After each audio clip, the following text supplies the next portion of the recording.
Good evening, everyone. My name is Eric Weiner. I am an author, recovering journalist, and proud member of the Alan Cheuse Center for International Writers, member of the board, that is. Tonight we are gathered here to celebrate and to think and to drink until 9 p.m., right? The bar's open. Not necessarily in that order. Now, I realize many people here either knew Alan Cheuse or knew about Alan Cheuse, but not everyone. So let me tell you a little bit about the man who has brought us together this evening.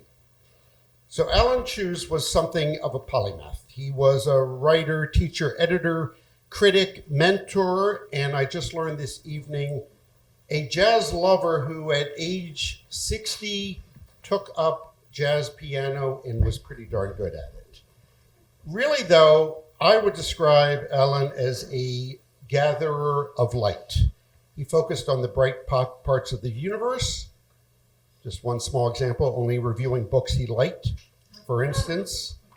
Now, unfortunately, I never had the chance to meet Alan in person, but like many people, I feel like I did, through his writing or through his many, many book reviews on NPR's All Things Considered. Alan and I, in fact, were both on NPR's air. Alan from Washington, D.C., and me from New Delhi, Tokyo, Kabul, Jakarta, and beyond as a foreign correspondent. So what exactly is the Alan Cheuse Center for International Writers? Well, we're based in George Mason University in Fairfax, Virginia. We are a global community of writers, translators, and readers.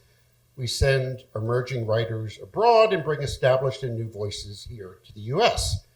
We also curate many programs like this one tonight. That's the boilerplate. I want to go a little beyond that. I like to think of the Cheuse Center as a literary accelerant.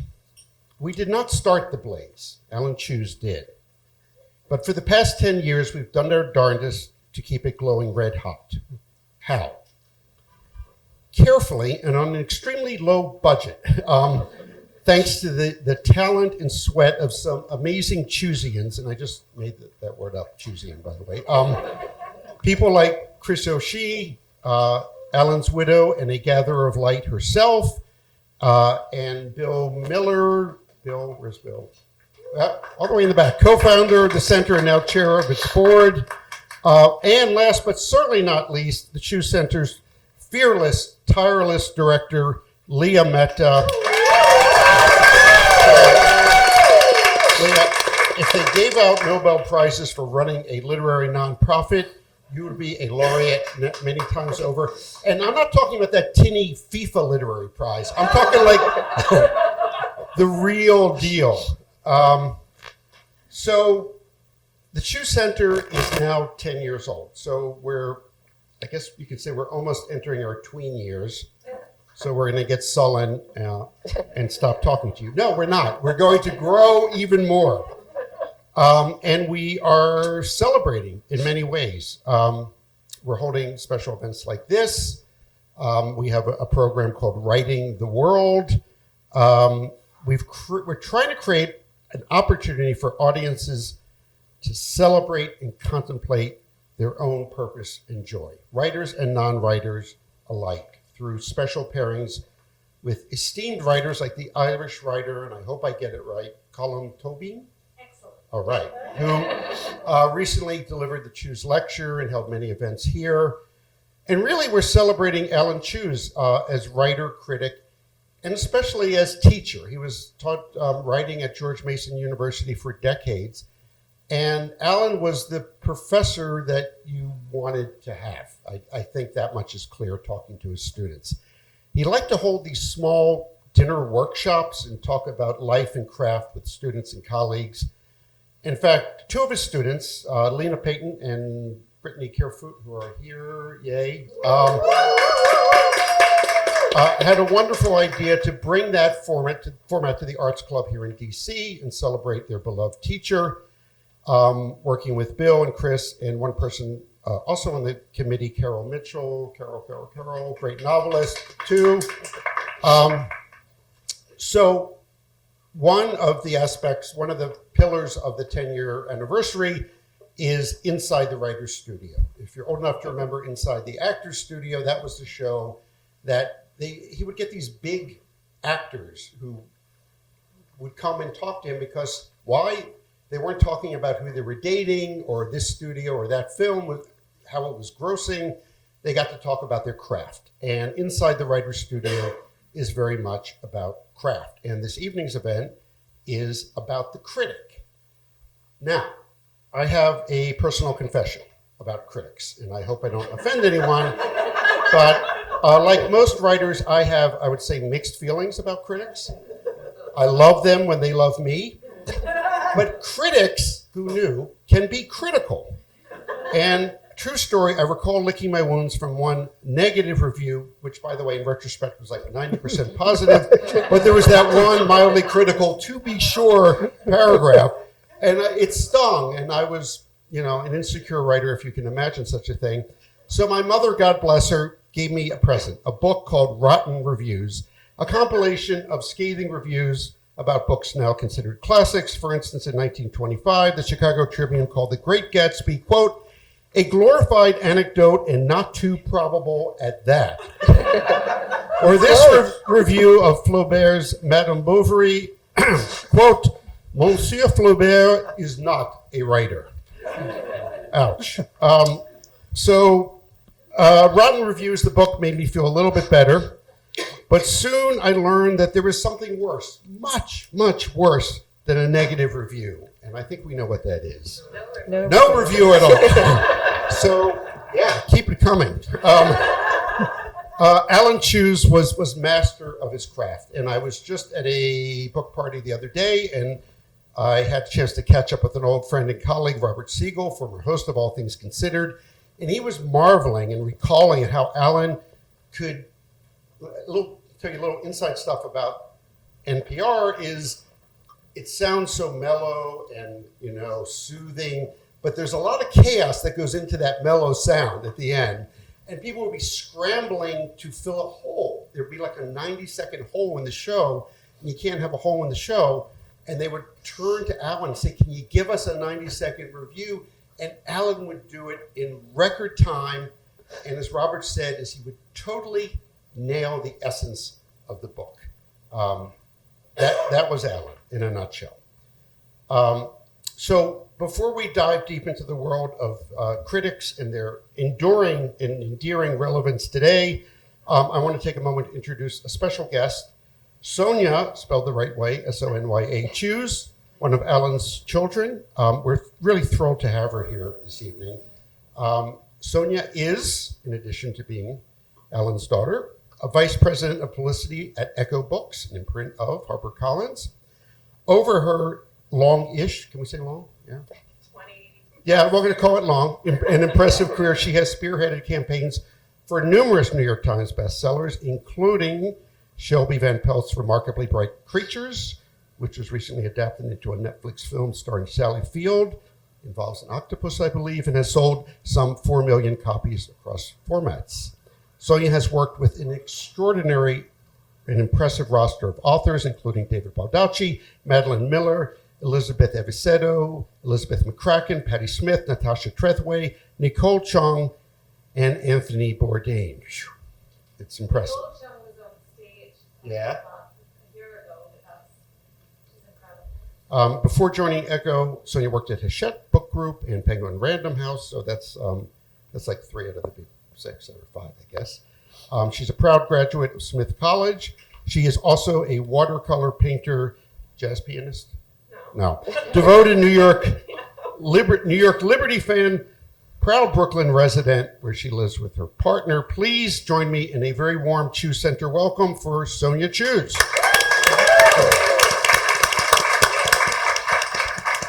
Hello. Can you hear me? Can you hear me in the back? Whew. I feel like I'm giving a graduation speech. Hi, everybody. I just want to extend my heartfelt thanks to George Mason University and Leah Mehta, director of the Cheuse Center, for their visionary leadership.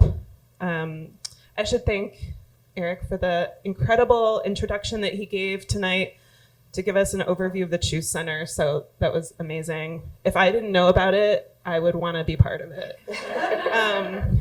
A special thank you to my dad's former students, Lena and Brittany.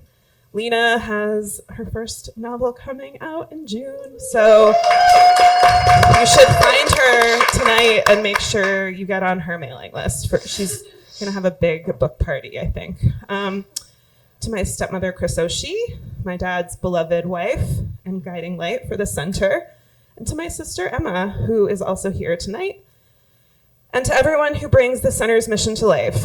And of course, thank you to the Arts Club of Washington. And don't worry, I'll thank you guys later.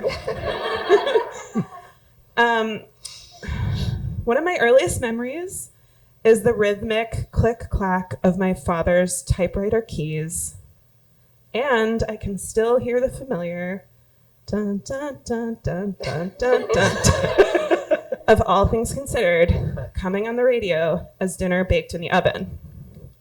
My sister Emma and I would eagerly listen, hoping to hear his warm, deep voice, like a hug, sharing our dad's take on a newly published book. Those moments were magical, and they planted the seeds for my own love of books and storytelling. Sorry, I'm nervous. I'm not a good public speaker. Fiction was my father's passion, but he also had a deep curiosity for stories rooted in real-life moments and people. He blended these loves with his one of the many hats he ended up wearing, which was writing reviews. He wrote for publications like the Chicago Tribune, the San Francisco Chronicle, Dallas Morning News. And when a producer of NPR invited him to write a review, and on a whim, after chatting with him on the phone, editing it, said, "Do you want to have a crack at recording this review?" And he thought, me? So he got to blend another one of his loves, which honestly was performing. And that, if you did have him as a teacher, you understand what I mean. And that got to come to life in his reviews. He became the voice of books, a title he carried with pride for over 30 years. Writers both coveted and at times feared his reviews because actually he did occasionally not like a book. And he did often, not often, but he would review those books sometimes. Sorry, Tom Perrotta. An Alan Cheuse review could make a real impact. Back then, his opinions carried a lot of weight and honestly still do, as snippets from his reviews still adorn book flaps. And I love when I have a friend who is, across the country and is in a bookstore and they pick up a book, it's a backlist title, and they pick it up and they'll send me a photo of a clip from my dad. As a kid visiting my dad in DC, I'd often go be with him while he was recording his reviews at NPR. And I agree, definitely some chaos there. Sitting in the booth with his big puffy headphones, he was in his element. Perhaps that's why I was drawn to my lane in publicity, because I saw how my love of reading and sharing opinions could connect books to readers.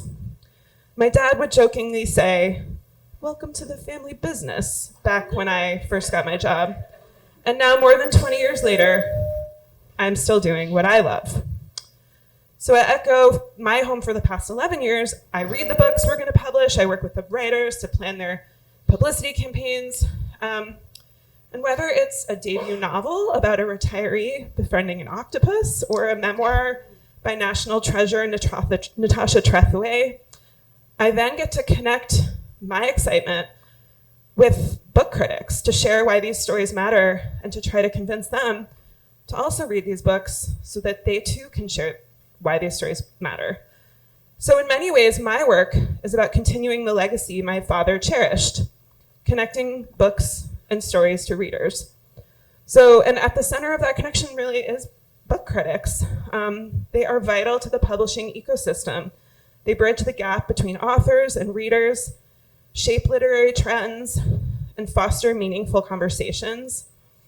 And I've had the privilege of working with many of tonight's panelists for decades, so I want to thank them for their dedication to authors and books and ask for a little bit of a round of applause. I know you're going to clap for them again, but...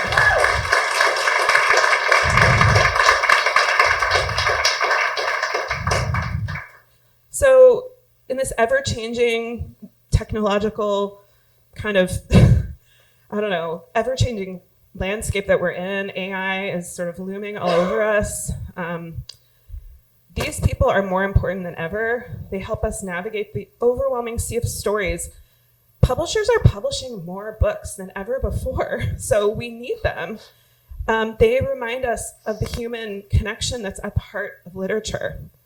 So as I reflect on my father's career and the role of critics, I'm reminded of those evenings, listening to his voice on NPR, and it's an honor to celebrate the work of critics, these critics, and all critics tonight, and my dad to share this moment with all of you. And with that, I'm deeply honored to introduce the next portion of tonight's program.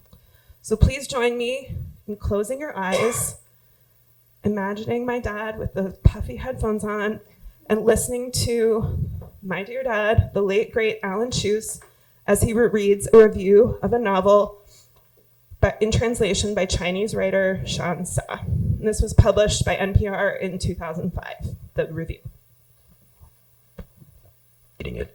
I remember being intrigued by the title, but somehow putting it aside. What I was missing. The Girl Who Played Go is set in southern Manchuria during the Japanese occupation of the early 1930s. It has two main characters. One is a young Japanese military officer, fluent in Chinese, who's posted to an ancient city called 1,000 Winds. The other is the go-playing girl of the title. She's a 16-year-old schoolgirl wrestling with adolescence who falls in love with a local boy who turns out to be deeply involved in the anti-Japanese resistance movement. She also happens to be a fanatical practitioner of the 3,000-year-old board game, played with hundreds of white and black stones, a game that hones the strategic skills of any player. Sean Sa's strategy is to have these two characters meet over games of Go in the main square of 1,000 Winds, while rebellion and war rages around them, and love, romantic love, love of country, love of life, soon twists their hearts, keeps them apart, and finally brings them together only to tear them asunder. In this translation by Adriana Hunter, the language is frank yet lyrical, and the story exact yet elegiac, dream-burdened yet realistic. It's a hard-edged view of occupation and insurrection, and a seductive romance all in one, with the addictive game of Go at the center of it. The book is The Girl Who Played Go by Sean Sa, translated by Adriana Hunter. Our reviewer, Alan Cheuse, teaches writing at...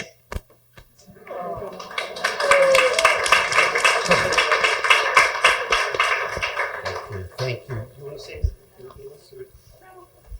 Thank you, guys. I don't want to take up more time, but thank you. I hope that you are now in the zone to continue our evening. Thank you so much. I'm sure your dad would be proud of you. I say with great certainty. Let's get to the panel. We've got a great panel here tonight, like I would say top-notch. Holly Smith is editor-in-chief of the Washington Independent Review of Books, as well as a college lecturer, long-time freelance writer, and, this came as a surprise to me, proud Jeopardy bronze medalist. Loser.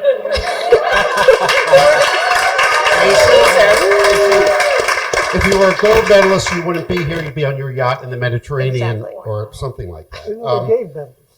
Prior to joining The Independent in 2013, she was managing editor of Maryland Life magazine. Her work has appeared in The Washington Post, CNBC.com, USA Today, Travel's 10 Best, Salon, More Mirth of a Nation, Brain, Child, and elsewhere. She's also co-authored the travel guide Seafood Lovers Chesapeake Bay, which A, is ironic since she doesn't eat fish, and B, I'm willing to bet my wife is ordering right now on Amazon because she loves seafood. You can find her on Blue Sky at H. Smith Writes. Michael Durda is a Pulitzer Prize winning literary journalist and author of 5 collections of essays. readings, bound to please, book by book, classics for pleasure, and browsings, a year of reading, collecting, and living with books, which sounds like my kind of year. Other works include the memoir An Open Book, which received the Ohioana Award for Nonfiction, and the Edgar Award-winning On Conan Doyle. His next book, The Great Age of Storytelling and Appreciation of Popular Fiction in Britain between 1880 and 1930, will be out later this year. From 1978 until 2026, Durga worked for the Washington Post Book World, first as an editor, then as a weekly book columnist, and finally, though he doesn't know it, he's also a neighbor of mine in the Woodside neighborhood of Silver Spring.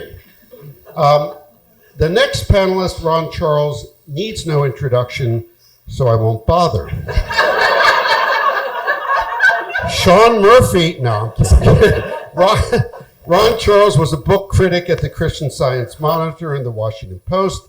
He now writes about books on Substack. I subscribe, you should too. He and his wife, an English teacher, live in Bethesda. As I said, Ron's writing lives on Substack. Sean Murphy, our moderator, is the founder of the nonprofit 1455 Literary Arts and directs the Center for Story, great name for a nonprofit, at Shenandoah University. He's appeared on NPR's All Things Considered, and his writing has been featured in Salon, The Village Voice, Washington City Paper, The Good Men Project, Writers Digest, and elsewhere. He also hosts the podcast and Substack, and I love this name, Some Things Considered, which is good because the truth is, and I think I can say this now, all things considered never really considered all things. I think it just some. And on that podcast and Substack, he interviews best-selling authors, acclaimed critics, and celebrated musicians. You can find him and all his great writing at seanmurphy.net. Without further ado, I hand the microphone, metaphorically, but not physically, to Sean.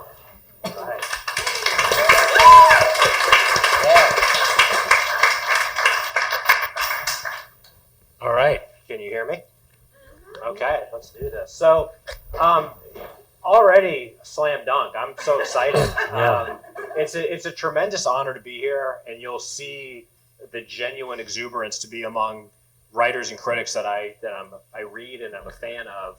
But before we kick it off, just on a personal note, to further contextualize my presence, I am a very proud George Mason alum. I was there quite a few years ago. Speaking of typewriter clacking, and I just want to say that arriving on campus, I learned pretty quickly as a wide-eyed, idiotic freshman that writing and reading were the two things I loved most, which was fortunate because they were really the only two things I could do. And so I came into contact with amazing professors, one of whom is in the house, and I shout out to Bill Miller. And these people became heroes and mentors and taught me how to be a bad writer, because that's the first step. But Alan, who his reputation preceded him even in the late 80s, what I didn't fully appreciate at the time was, and I've come to understand later, was that he wasn't just a successful writer and teacher and beloved figure. He was of the world. He was an advocate, not just for literature, but for conversation and connection. And as I carved out my own very modest path, I realized in hindsight, maybe subliminally, but there was an example that he was leading. His life was a blueprint for anyone that wants to not just be a reader and a writer, but someone that wants to connect readers and writers and advocate for the arts. So I can say really truthfully that Alan's example lives with me daily, and it's a real inspiration. And as a role model, I think that sets the tone for talking about criticism. I think if we got together at any point, say before 5 years ago, we would have had a pretty similar conversation about the role of critics, the role of criticism, why it's important. But we definitely want to ground tonight's conversation in the fact that things are changing in the world. And I'm fascinated by the idea that what we do and why we do it doesn't really change, but we are maybe obliged to be cognizant of the fact that why what we do matters needs to reach people. So with that, of course, I've got several questions teed up. But I think the first question, which could get into a little bit of bio, is why become a critic? Who becomes a critic? My take would be that any meaningful critic loves literature. That's pretty easy. But I think knowing all of your work, you want the work to mean something. So this is the opposite of ego. It's a celebration of books. It's a desire to make people love books. But I would love to have each of you talk about how you became a critic and how you define the role, and has it changed as we've all gotten better with age? Maybe ladies first, and we'll just kick that off with that. Well, my story is not going to be terribly interesting. I don't have a long story like they do. I sort of came a roundabout way into criticism. So I started as a freelance writer and editor and things like that, but always never knowing I was going to become a book critic per se, but always loving book criticism so much, always being drawn to books and discussions of books and the world of books without even necessarily knowing that's what I was doing. So from my hometown newspaper, the Toledo Blade in Ohio, looking for the book coverage there, to when I worked in regional magazines in Maryland, trying to bring books to those publications to the degree I can. Books always mattered. Listening to your dad, Sonia, on NPR while I'm making dinner for my kids. It was always a big deal. Reading Jonathan Yardley when I first came to Maryland and discovering that the Washington Post was a real paper. Because from Ohio, I know, it was a real paper. But then coming in 2013, when the magazine I worked for as managing editor folded, and then knowing there was this thing called the Washington Independent Review of Books out there, and I had heard of it, and I thought, perfect. I love books. I've always wanted to do this. So I lobbied fairly aggressively to become a volunteer there, and then quickly lobbied very aggressively to become editor there, seeing that it could function as a daily publication, that what was sort of I don't want to say sporadic, but maybe not an everyday sort of publication, could be built into something that could be an actual online presence, and it could be a place where there was space for criticism because books matter and talking about books mattered. And here we are 15 years later, we're still doing it because books still matter. So even as the political climate changes and even as horrible things were done to the Washington Post and other outlets, and it's horrible to see that, the people who care about books and love books and want to talk about books, they never went away. They've all been here. So that's very gratifying to see. So running the Independent and working with incredibly smart reviewers, half of whom are here in the front row, they're all in the front row, has been very gratifying. And then being able to write about books, to me, it's magic. It's like, wow, I get, you can make a living doing this. I mean, don't misunderstand, I have another job too. So I also teach at the University of Maryland and I freelance, but you can, theoretically one can make a living doing this. So Thank you. Well, I didn't start off intending to be a critic, never entered my mind. I was just looking for a job, really. I'd never worked for any newspaper except the Washington Post. I was going to be a college teacher. I grew up in a very working class environment, family, and that really shaped a lot of my views of life, where books became important to me as an escape from the world I lived in as a boy. So books were very important to me, and I wanted to do something with my life that involved books. I thought that would be teaching, and it might well have been. I think I would have been good and happy as a teacher. But my then girlfriend, perhaps already my wife, now still long my wife, was working here in Washington, D.C. as she's an art conservator specializing in works of art on paper. And when I came to Washington to finish writing my dissertation, I taught as an adjunct one semester at George Mason, and one semester at AU. Finished, was offered a number of jobs, but nowhere that Marion wanted to move. So I'm not going to Texas. Are you crazy? Houston? Are you out of your mind? So I had to choose between staying in Washington with my beloved or taking a job in academia, and I chose to stay in Washington, saying, well, I've been working ever since I was a kid. I These people delivered newspapers, cleaned up bars on Sunday afternoons, and there were all sorts of jobs growing up. I'll find something else to do in this town. So I became a technical writer for a computer company called Scientific Time Sharing Corporation, and worked mainly on financial planning systems for banks. I've always thought I was responsible for the savings and loan crisis of the following decade, and realized I was not really cut out for this. I didn't understand computers or a language called APL or banking or any of that.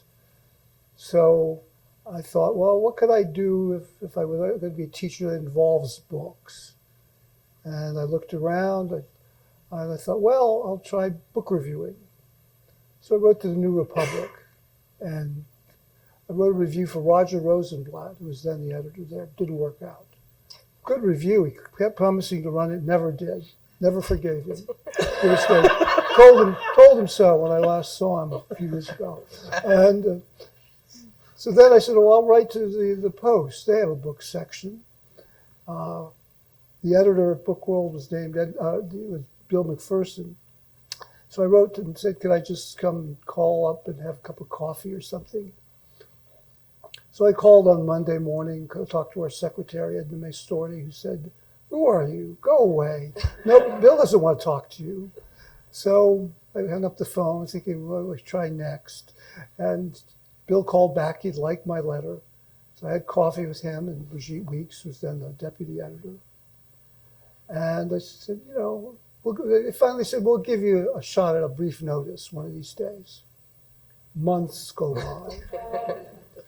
And I finally get a call from an assistant editor named Kurt Suplee saying, could I review a YA novel by John Gardner? This is the Gardner who wrote Grendel from Beowulf's point of the monster's point of view, Beowulf. It's called In the Suicide Mountains. And not having read a word of John Gardner, never having written a review, I said, sure, I could do that. This is Washington, I could do it. I was really impressed, got home on Friday. The book had been sent by courier. Really impressed. But I didn't see any review slip. We usually put in a review slip giving people 3 or 4 weeks at least to write something. Even if it's just a brief notice, 200 words. All you got was a sign or your name. So what I knew about newspapers was from movies. Get me rewrites, sweetheart. Stop the presses. So I read the book that night, wrote the review the next day, drove down to the main post office, dropped it in the mail. Book World had the review on Monday morning. I worked there for 48 years. It never happened again. Nobody ever. Usually authors call up and say, and they plead piteously for a few more days. And academics, you call them to review something, they ask for a few more months. But they liked the review, or so they said, but we always say we like the review, even if we don't like the review. I knew that.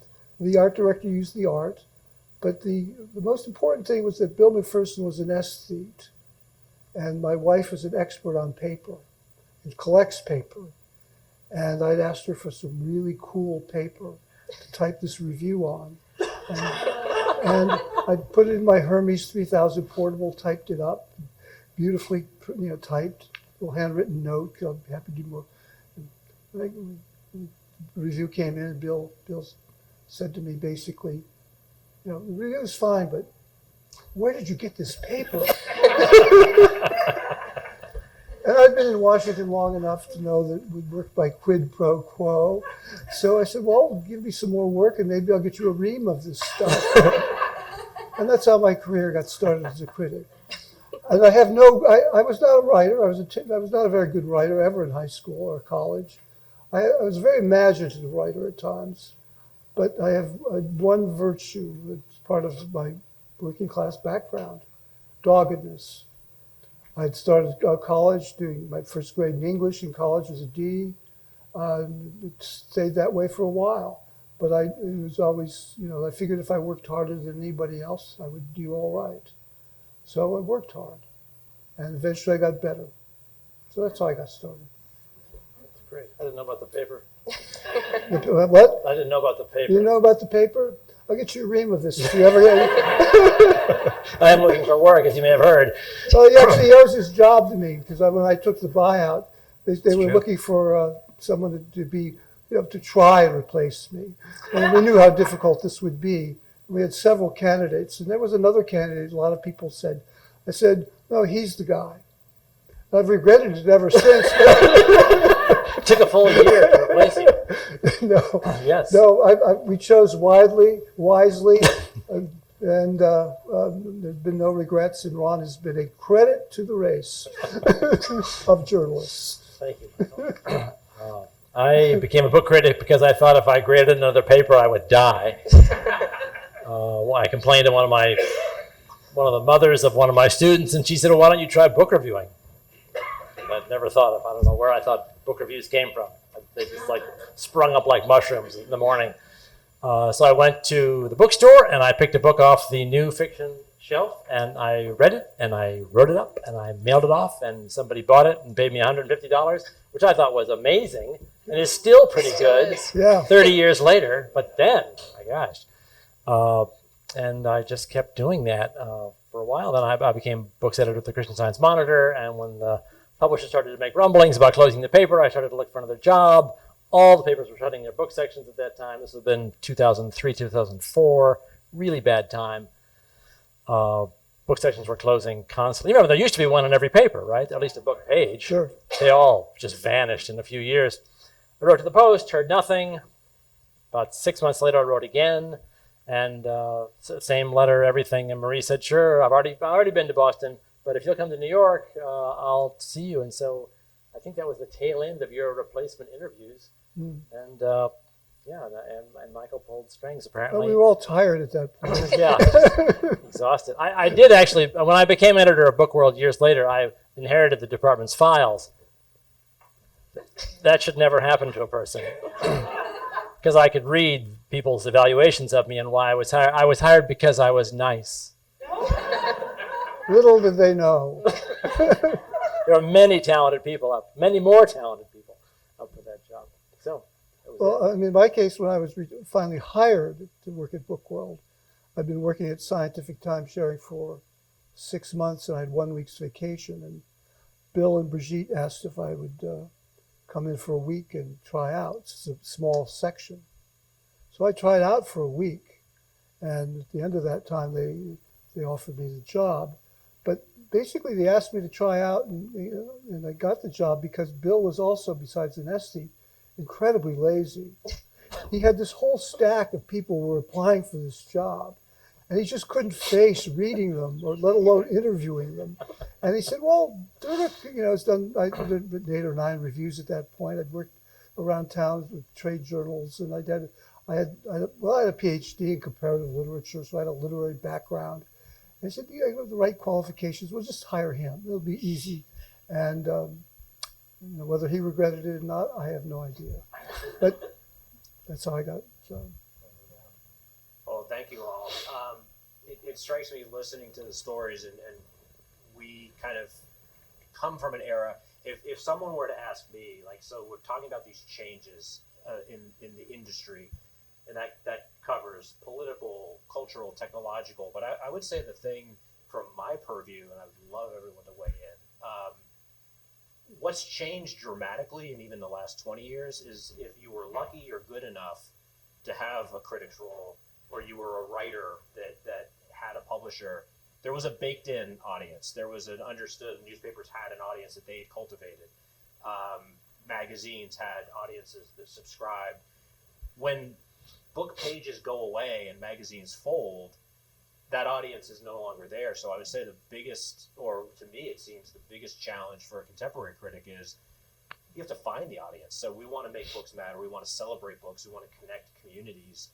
And we're in an environment where there's no money or support for that. Holly, I'll start with you. As someone that runs a successful and awesome site that is a day, like I like the way you describe that as it's not something that has reviews a couple of times a week. It lives, and I think that's a baked-in advantage, right, with an internet presence. But talk a little bit about what you've seen change, and how are we engaging and cultivating audience in a changing landscape? Well, I think there's a lot to be said for showing up every day and doing the work and doing work you believe in and running reviews that you believe in by writers you believe in. And again, the idea that books matter and book coverage matters. So that is what keeps us focused on what we're doing. So and when you said successful is in quotes, because because it's very hard to run a nonprofit, as Leah knows, and Jenny, who's the president of the Independent, knows. It is a daily struggle, and it's there is not a lot of money, but there is a lot of passion behind it, and there are so many talented people who want to have their voice heard and want to talk about books and promote books and write books and read books and all of that. So I wouldn't say our mission at the Independent or our day-to-day reality has changed, even as print publications are under assault. We came to be in 2011 when the Washington Post standalone book world went away. That's where the Washington Independent Review of Books, sort of the core group who started it, that was the impetus for starting it. So it has always been very difficult. It has always been very difficult to keep the lights on.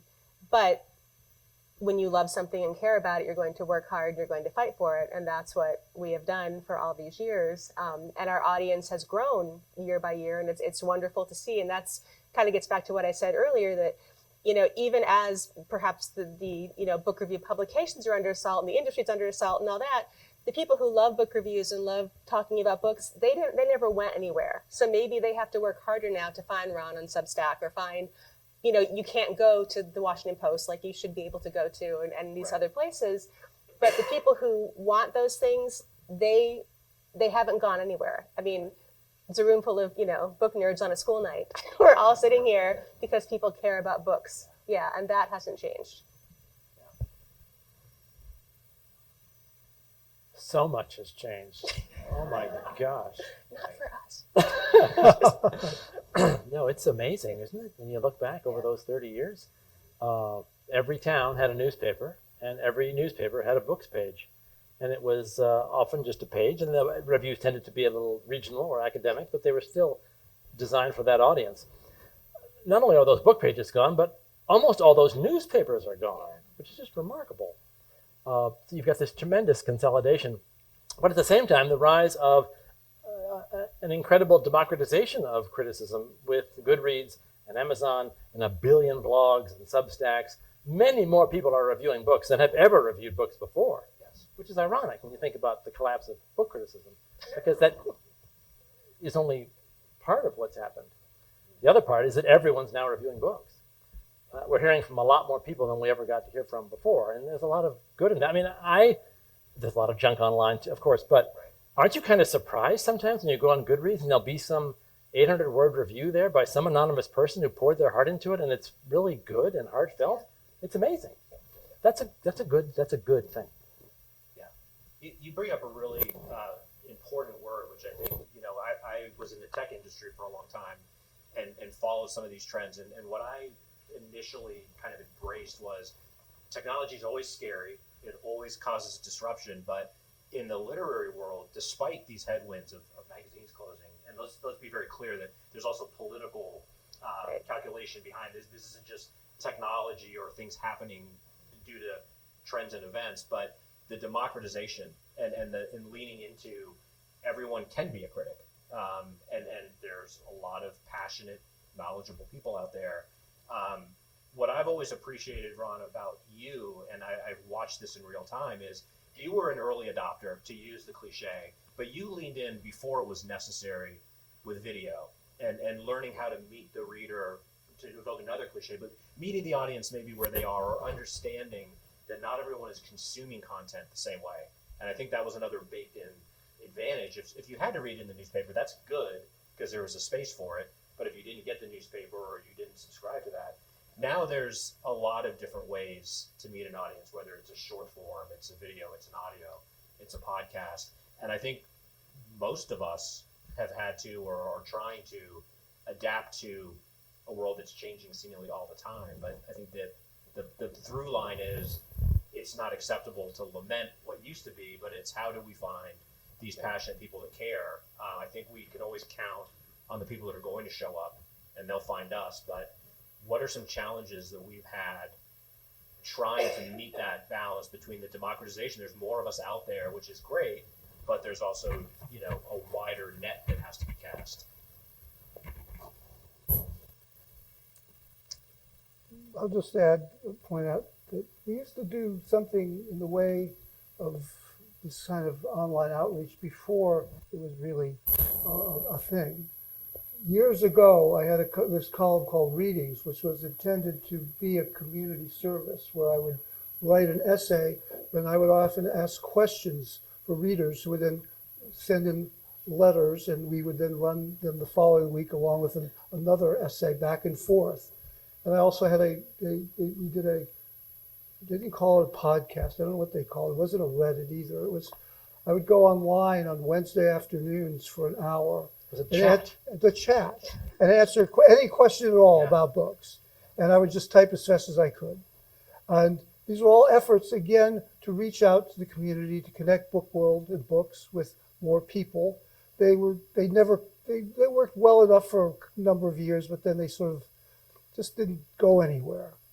And so that when Ron came along to sing your praises, he had some very imaginative ways of doing the same sort of thing that we'd failed at. Because the one thing that Book World had, that shares with you, is that all the years I worked there, we never made any money. We never got any advertising to speak of, because our ads cost as much as the New York Times Book Review ads. And who in the world is going to put their ads in a regional newspaper when they could put them in for the New York Times Book Review for the same amount? So I do resent the publishers who complained constantly about book reviews dying across the country, but did nothing to keep them from dying. Right. Some of those publishers had a lot of money and could have kept those book sections alive, and they did not. They made a decision to let them die and mourn them. Well, my gripe about publishers, it has to do with reviewing. It's when you see a paperback of a book and they have quotes on the back, and it will say, not since War and Peace, Michiko Kakutani, the New York Times. And then it will say something else from somebody at the New Yorker. But then it'll come just say, just the Washington Post. No name. I've written a dozen letters to publishers to say, you've got to be more equitable about this. And I told a couple of them I would not review any of their books again. And I didn't. Because they did that. And they said, we'll change it to next printing. And sometimes they did, sometimes they didn't. But reviewers got so little in terms of reward. You pour your efforts, your work, your heart, your soul, whatever into these things. And the only recognition you're going to get after the newspaper has come and gone is on the back of the paperback. And if it doesn't have your name there, you feel, well, look, the Washington Post didn't write this. I wrote this. Or Ron wrote this. Or somebody else wrote this. Why isn't our name there? And then there's the insult. Well, you're just not famous enough. Okay, so counterpoint. So I'll see reviews and I'll say, why are they naming the Washington Post reviewer but not the Washington Review books reviewer? Yeah. Don't we matter? No, we don't. Well, I mean, it's frustrating. It's frustrating. Well, you brought up the elephant in the culture, Ron, with the idea that publishing itself is not blameless, and that the newspapers themselves are not blameless. And Holly, it's great because it juxtaposes what I absolutely agree. I think we'd all agree with your assertion that the readers never went away. The people that care about these things. What additional challenges or opportunities are there in an industry where even the old gatekeepers have watched this die? I think one answer that comes to mind is the democratizing possibilities of Substack. Ron, I was certainly delighted, when the shock of what happened at the Post was still fresh, and I know what I was hoping was going to happen, and it did. You immediately popped up on Substack. Maybe that's a good way to kick into our own personal, how we're navigating these minefields. How has that experience been, and how has that differed, and in some ways maybe even better, in terms of being able to engage directly with a readership? It is not better than getting a salary, let me tell you. It is not better. You're on your own. You don't have any editors to support you, to help you, to edit you. That's the important one. Yeah, I mean, you're a fool. You're your own lawyer. Your editor is always right. It's one of the things I first teach writing students. Yeah. They've been told that. So, I mean, I would much rather be back at the Post with my colleagues helping me out. So I'm glad Substack's there. I'm going to give it a year, see if I can make it work. My wife said we can do that at least. But it's a panic twice a week to put something out there that nobody's read except my wife and me and ChatGPT. So that's the big question that we had kicked around ideas before the panel as we do, and that begs, I think, a fascinating and important question. When the stakes are at once that high in terms of our livelihood, but also that low in the sense of we don't even know who's going to read. What is the primary motivating factor? Are we reading things that we respond to and love? How much comes into I have to review books that I know there's enough readership that they'll recognize the book? And has that changed over time for any of you? Real pure passion versus a little bit of calculation in terms of what do people want to read about? We've had a lot of freedom at The Independent because we're the small nonprofit, publication. So we don't necessarily have to review the usual suspects. I mean, the way I look at it is we're not making money either way. So we might as well review what we want to review. So, and also, I mean, when you look at the big outlets, inevitably a lot of the same places are reviewing the usual suspects, and we get told by the publishing industry a lot what we're supposed to like, what we're supposed to review, and even how to feel about things. So we've always at The Independent had the freedom to choose what we want to do, and again, it's only because we weren't making any money. So there was nothing at stake. So we could always sort of do what we felt was important. It doesn't mean that we don't want to review some of the big books, Sure. But we also, we're driven by our passion for reading. So when you're not making any money, I think the bar is a lot easier to clear. My own case, I had a rule from early on. There are many exceptions that couldn't help. But my rule was try never to review anything likely to become a bestseller. I didn't see any point to helping Simon & Schuster make more money. It was more important to me to talk about marginalized writers or science fiction or genre books or small presses or things in translation, books that were not likely to make the bestseller list. Those are the ones that could actually benefit from a review. And, no one needs ever to review another Stephen King book. He's a great writer. There's no question about it. He's an amazing talent. But there's no need anymore. Unless you're going to say that this is, there's our ways to do it. Negative reviews are fun to write, but too easy. If you've got a mortgage to pay and you're desperate for clicks, it is a calculation, let me tell you. I mean, it's different when you're working at the Post, and I can say, well, I'm going to be paid no matter what I review. We were never tracked by our traffic because our traffic was so low, it didn't matter to the Post.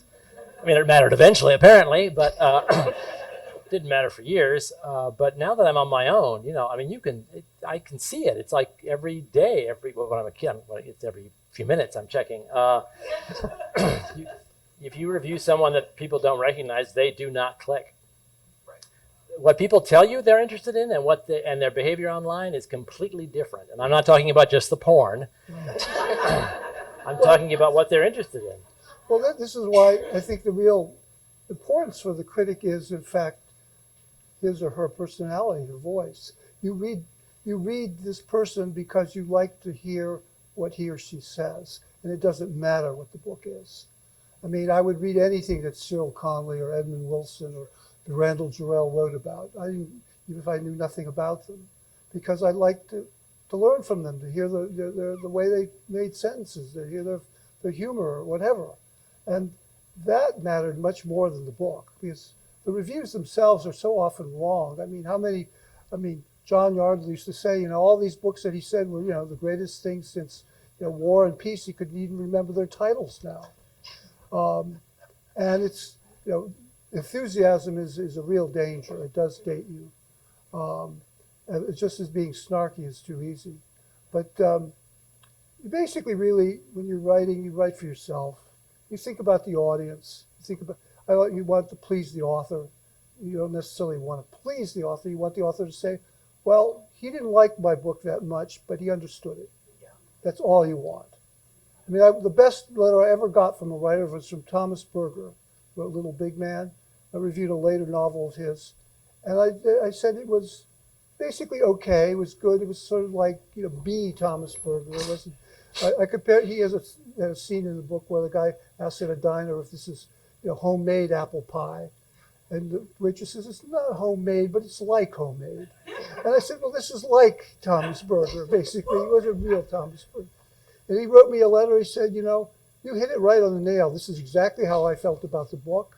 Nobody, I never write to reviewers, but the fact that you really got it, and it was basically a mixed at best review. Whereas the people will say, "Oh, what a great review!" You always figure they're just saying that. No one really believes any of that. Praise is always suspect. So, of course, in times like this, it's easier than ever to be cynical. So I'll lean in to the optimistic take and say, it occurs to me, and this is something that I believe, so I welcome pushback, but to be a successful critic is the same ingredients as being a successful writer, in the sense that if you think it's going to be a path to easy money or success, you're probably going to burn out quickly. But to establish a style and an integrity. I went in it for the money. Yeah, I know. I'd go to Ohio, and my uncles would say, "You still in school? Seems that you've been in school the longest time." And then when I got a job at the Post, the first thing they said is that steady work? My great aunt said, well, they're not going to pay you for that. And the only reason I won a Pulitzer was to impress my father, who always thought it was a failure. Because if I was so smart, why wasn't I rich? Really rich. I mean, so I decided I'd win the Pulitzer, and he'd heard of that. Of course, he died 6 months beforehand, so he never saw it. But my mother was still around. She lived a greater age, but she believed in the yin and yang of the universe, the Tao. Everything balances out. So if something good happens to you, something bad will then happen to you, or if not to you, to your greater family. So when I won the Pulitzer, I call her up. I said, "Mom, I won the Pulitzer Prize." Long pause on the phone. She says, "Well, guess there's no point in going to bingo tonight." I swear to God. These are the things that keep you in your place when you get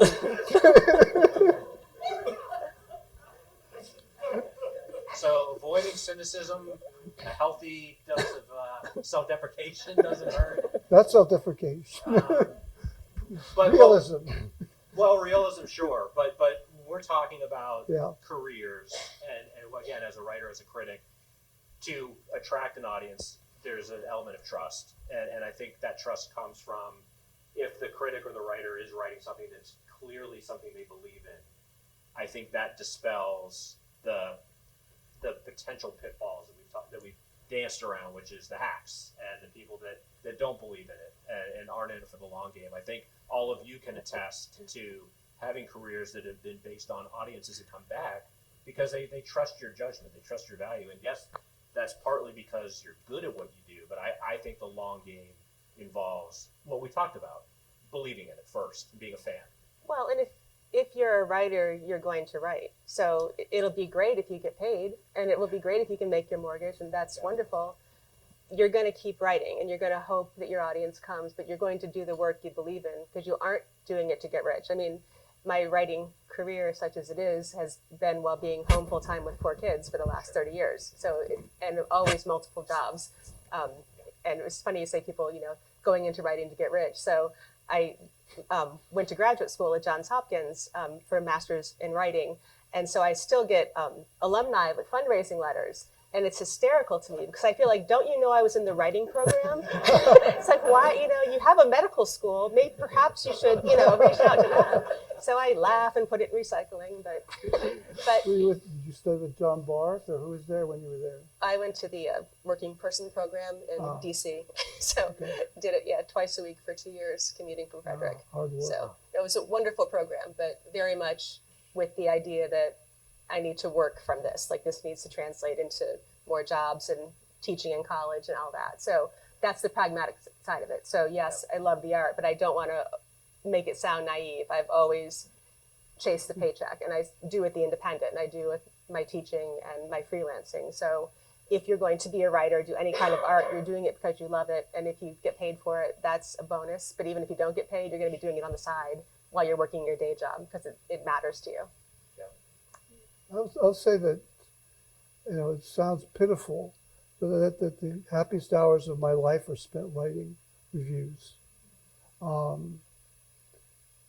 I still enjoy books. Reading is important. But the writing, which was always hard at first, became more important in a way. That allowed me, as I grew older, after the age of 16 or so, you can't really surrender to a book the way you did when you were young. Your mind clicks in. I read everything with a pencil in my hand and marking up the margins, making comments, and saying this point. Why does this happen here? You're engaged in a different way with the book. So becoming a reviewer there's a cost. It's harder. I haven't read for pleasure in 50 years. I get pleasure from what I read, but there's always an ulterior motive. Always I figure I'm going to write something that uses this material. But when I sit down to write, it's like the athletes who go into the zone. They talk about the time stops. I suddenly will look up and 6 hours have gone by. And I tend to write slowly. When I first started, because I was so bad at it, I would go through the book and I would copy out all the quotes I wanted and make 15, 16 type pages of just quotes. And I'd read them over and over and over, and then I'd sit down and write the review, and I'd check the quotes later on. It was incredibly time-consuming, and it's still time-consuming. And as I've gotten older, I'm not as fast and not as good as I once was. It takes more time. But it's time, I somehow escape from the trammels of the present. There's a kind of eternity feel to it. It is really quite magical. I think people feel it when all kinds of crafts and sports and various sorts of activities. But if you've devoted enough time to something like this, it kicks in. And it's always hard to, I sit there and I write a sentence. And I said, can that be the lead? And I change it, and then change this and change that. Then I add a second sentence. I read the first sentence, second sentence, and third, go to the top, first, second, third sentence, all the way back by aggregation. So by the time I get to the end of a review, I've read it hundreds of times. I could write fast if I have to, but that's not the way I normally would write. And it's always you're listening to the rhythms of the sentences, and this is why you have arguments with your editors. If they often make good points, but it's not the points you care about, it's the way the sentences fall. And at least that's what I do. But there's, since the dissolution of Book World, I had to keep writing, so I found other venues to write for. And so I still do write. But I can't get you to write for us. I haven't. Well, I'm waiting for the money. I know. I know I don't need the money now, so I should. I realize if I ask you once more, it's going to violate the terms of the restraining order. No, not at all. now that I've been charmed by your presence, how can I say I've no? worn you down. I What know. was the deal? You won't earn it, so you're there you go. We talked about passion. We didn't talk about the under. That's right. You got to be able to close. You got to sell. I want to make sure if there are questions. Well, that's the great thing about journalism, particularly if you're a regular columnist, as Ron and I have been. Normally you can just work on it forever, but people are waiting on it. You got to deliver at a certain time, a certain day. And next week it's time to make more donuts. Any questions in the audience? I still are going to be questions.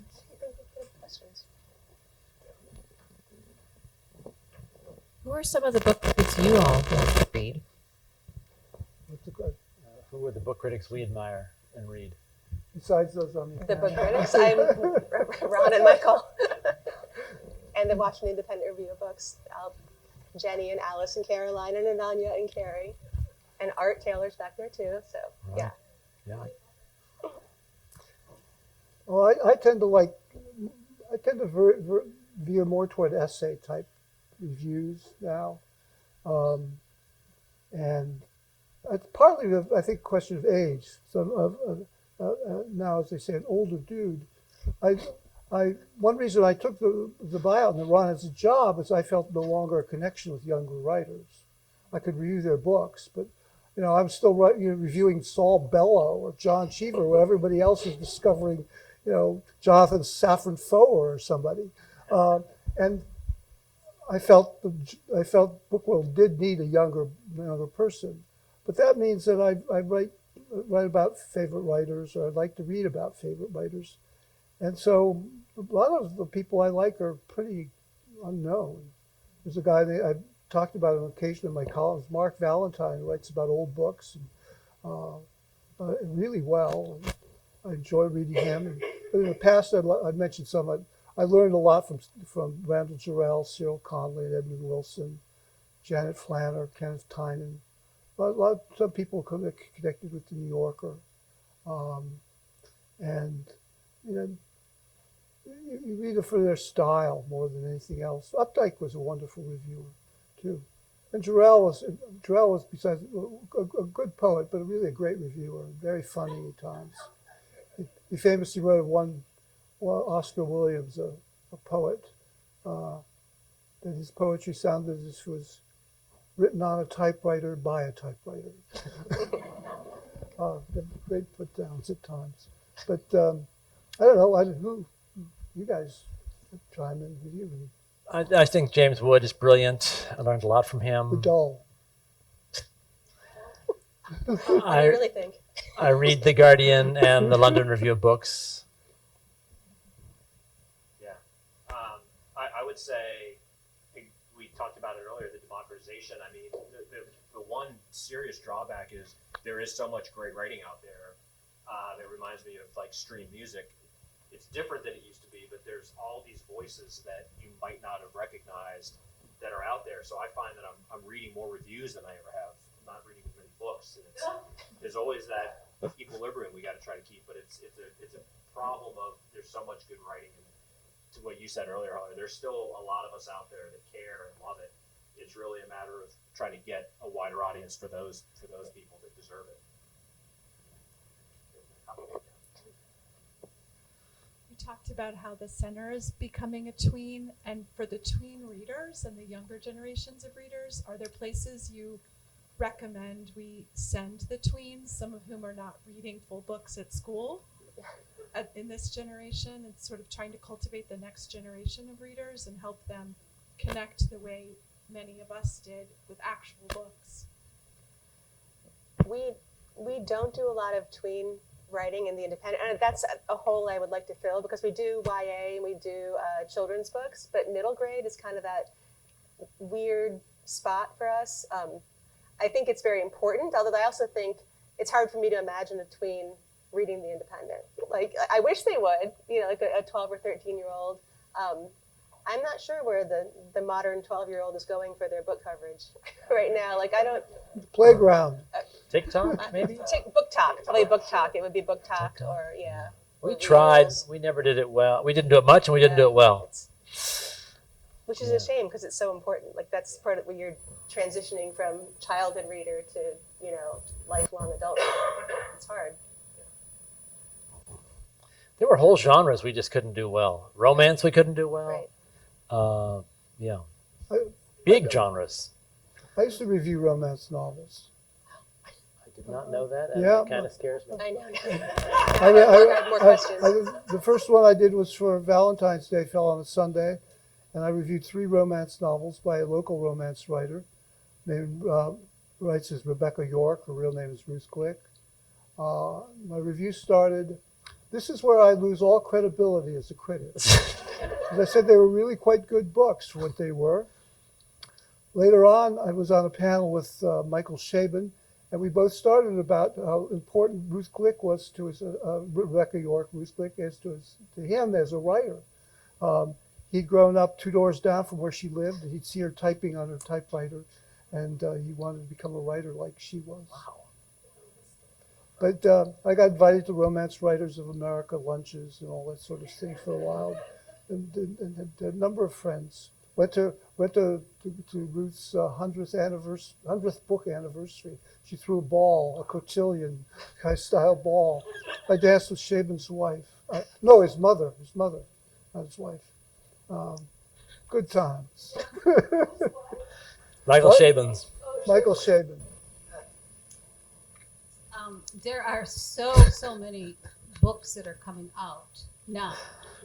I heard Maureen Corrigan speak once, and she said something like she gets 100 books sent to her every week or something like that. See Maureen? How do you pick which books to review, especially books that have been written in the last 5-10 years? How do you pick which books to probably have a review? more interesting answer to that. Oh no. It's pretty straightforward at The Independent. We have a great group of, a very strong bench of freelancers who bring lots of good book recommendations. So lots of word of mouth from our reviewers and our columnists and trusted contributors. Beyond that, I just pick what I think looks interesting or promising, or is not something not getting coverage, or something that's about a subject that I think is important even if I don't know about it. So I try to pick things, again, not the usual suspects necessarily. Maybe small presses, maybe indie presses, maybe books in translation, maybe something that just seems cool or kind of out there or interesting. And we're not necessarily good with genres either. Like at The Independent, we have a romance roundup and someone does that very well, and we do children's, but we're not great at like romantasy or fantasy or even sci-fi. But I do try to just find things that look interesting or that I think someone might care about, or that seems promising. It's very hard. I think I heard you once, Ron, a long time ago, mention you got 150 books a day at the Post, which was crazy. At The Independent, post-COVID, we probably get between physical books and NetGalleys and PDFs anywhere from 300 to 400 books a month. And we review one new one each weekday. So maybe 23 reviews a month, not including the roundups. So very few books of any kind get reviewed. It's a miracle that any book gets reviewed at all. So that's where I feel like we come into as The Independent. Hey, we have this chance to maybe review ones that definitely aren't going to get reviewed anywhere else. If it's so rare to get a book reviewed anywhere, then why should all the outlets be reviewing the same books? It doesn't seem to make any sense to me. So that's kind of how we choose them at The Independent. Back in the days when we had a really big book room for the books, the book world, we would get so many books each day. Copy aides would come and fling them onto the floor, and we would walk on them in the book room because that's the only way to get to the shelves where the books we were working on were. And it was like Christmas every day. We had copy aides to open them, but I couldn't resist. I'd be there helping to open them. Do think about what Christmas every day is like. Well, you have to. Okay. Like all good book reviews, they must come to an end. But while you were talking, we had some people out there reviewing the panel. And they've just come in, thoughtful, funny in all the right places, enlightening, with an ending you did not see coming.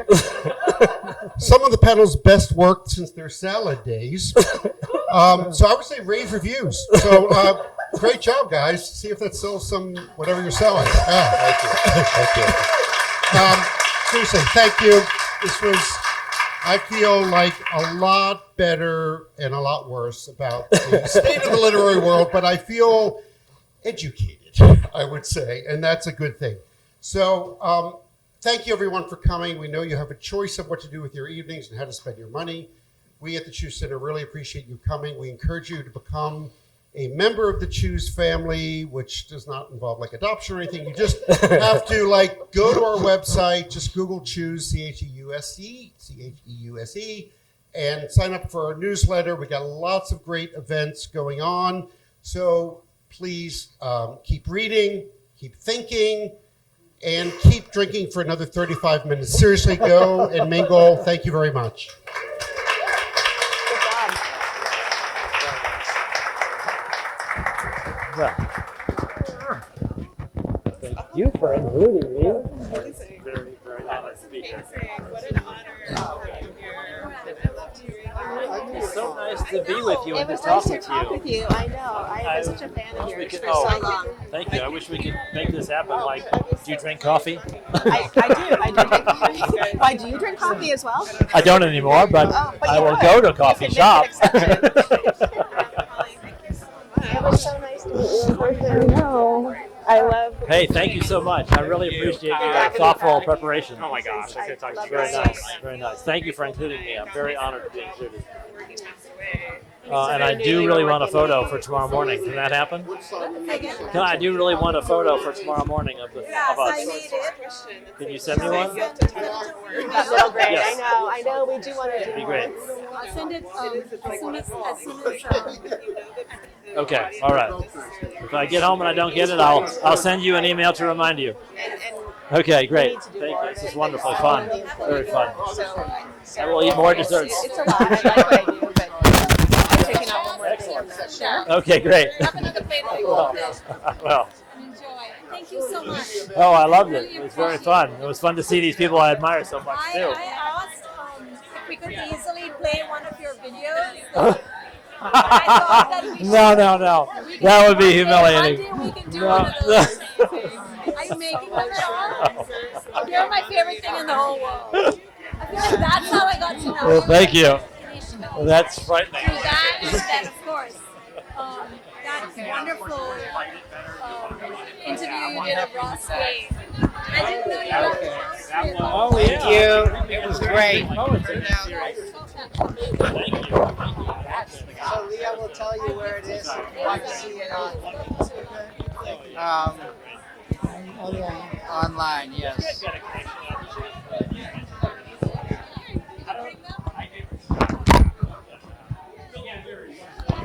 One does not. One must.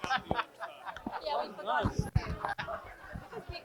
Why don't you take them and put them on the book table? Oh, I won't do that. I'll give some out to people that are interested. Yeah, I want to buy it. Yeah, well, I'll give you one. It's very good. It's witty. I know, I read it. I read it, but I haven't reviewed it. I haven't said anything about it. Here. But I want to buy it. I'm not going to just take Your it. money is no good here. You I can. have cash in my hand. Oh, please. I Here. don't want it. I think I have cash. I should give you my book. Yes. Well, Well, that's how we should do it. It's just quick. and he's doing a recording. So I'm hoping that we have a chance to emphasize this as much as possible. I mean, as we do these events, it's nice to have I think having a really amazing photographer like you and a person to like compare. I think it was lovely to have Eric